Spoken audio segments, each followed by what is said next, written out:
strong feeling in my gut here. I think I know where you're going with this, and I am not liking it. Maybe it was a U. No. F. Please, don't, please. Oh. Damn it, you're supposed to be an officer of the law. What's going on, Harry? I'm building a bunker to save Asta from a total extinction event, and I'm going to lock you out and then sweep up your ashes with a dustpan. Nothing. Alan, Jeff in Las Vegas, good morning. Look at that background. I have such background envy. What the? Look at that. Oh, don't be jealous, man. Your background is the real thing. Alan, yeah. I love the show. I binged it again, season 1 over the weekend, and it's even better the second time around. So I am thrilled to speak to you today because it's one of my favorite shows. And congratulations on season 2. Thank you very much. I appreciate that, man. Thank you. You know, season 1 left us with a major cliffhanger. What can fans expect for season 2? Because, you know, Harry had second thoughts about killing off humanity. I know. It makes sense. I mean, there's pizza here. Why would you destroy the source of all pizza in the universe? Yeah, he changes. He becomes infected with the human condition. He has a condition, the human condition, because he's in this form of me. He takes on the Harry Vanderspiegel identity, and then that starts to work on him. He starts to have feelings for the first time ever. You know, love and compassion, empathy. So he's still, I think, if he could just choose who didn't die and kill the rest, I think he'd be on board, but he's not really given that choice. It's either kill everyone or kill no one. So he decides kill no one, gets in his spaceship, leaves, blows up the device in space so nobody gets hurt. But then little Max is on board. He's stowed away, 10-year-old boy. I'll turn this ship right around. Yeah. You can get out and walk, mister. You know, Harry is the ultimate fish out of water, Alan, you know, and he wants to destroy humanity, but he ends up becoming the most human of all, I think. I think Harry would be very happy to. No, he wouldn't. He'd be of two minds there. He'd be happy to hear he was the best at something. Yes, I am the best human. But then it's to be a human. He's like, how dare you call me that? That is the last thing I am. For someone he's not human, he's got a great sense of humor, I'll tell you that. Yeah, he likes jokes.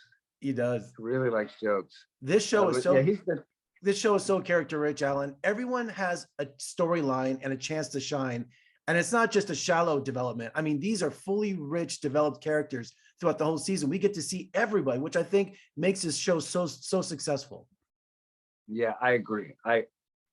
Chris, from the very beginning, Chris Sheridan, who created the show, said he wanted to have put this in a town where if you took the alien out, it would still be a show about this town, that the people are so interesting. And it's true. Those are some of my favorite scenes, the ones I'm not in. And not just because I have a day off, but because I just love the town. There's some really funny characters. And I get to, my last season, I mainly dealt with Asta 12 Trees, the character, who is his best friend. But I get to have more scenes with all the other characters. Sheriff Mike, I get to have a scene with Sheriff Mike where it's just he and I talking. I was working with Corey, and there's voiceover in the show. And I'll record all of the voiceover at the beginning of the episode, and then they play it on set while it's happening.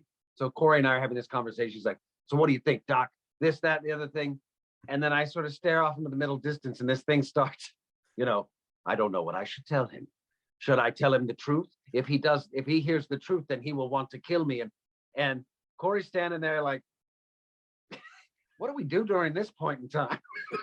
Like, the acting just has to kind of, you got to just sort of, bam, just sort of, it's that moment of dun, dun, dun, dun, dun. You just got to hold, and we continue. He had never done it before. You put so much into Harry. Do you find it hard to break character? Because I see every mannerism, the way you hold your hands, the way you move your face. But some actors are so method that they can't turn off the character at the end of the day. Do you turn off Harry when you go home at night? Oh yeah, my wife would be annoyed. Like, get out. What are you doing? Stop calling me human, honey. Yeah, I wouldn't. It would be so bad. His diet, all he does is drink milk and eat pizza. That's all. That just would not work. Whole milk to boot. I don't.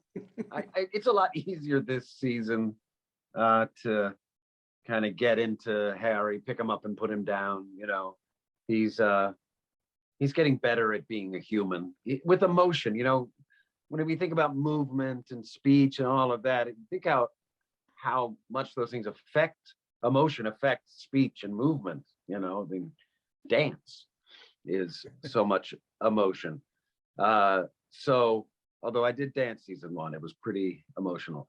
Too many shots for Harry there. Too many shots. Yeah, that was liquor talking.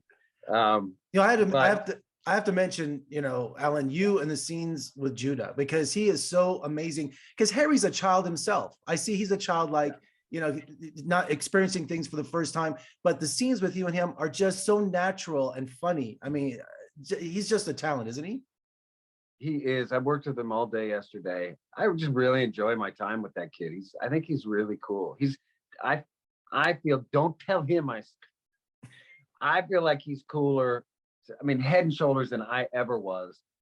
And since we have such like a child like relationship in our scenes, I don't know. I don't say I look up to him, but he can solve a Rubik's Cube, man. He solved it so many times yesterday. I had a Rubik's Cube. I never solved that thing. I stopped about 2 minutes in. I'm Generation X. Yeah. I said, no way. I guess I could take the stickers off of this thing and rearrange them, but why? I'm gonna go skateboard. He can walk on his hands. He's a funny kid. I really like Judah.